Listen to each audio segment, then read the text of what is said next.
ambazo ni nyingi. Akamwambia chukua hizo dola 5,000 afu utoe dola 3,000 umtumie ule jamaa.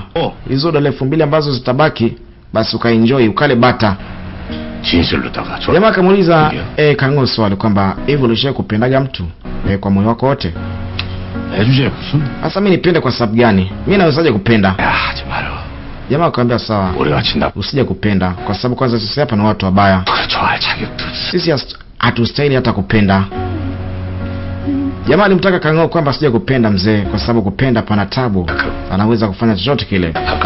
Akamwambia afu pia haina haja kulipa chakula, mimi tena kulipa chakula, uchukua pesa zako. Akamrudishia hizo pesa Kang'o. Sasa kufanya kazi za Kang'o hayuko tayari.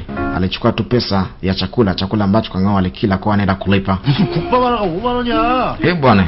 Jamaa alichukua dola 50. Kang'o anasema naomba nipatie chenchi bwana. Utakuwa nipatie chenchi.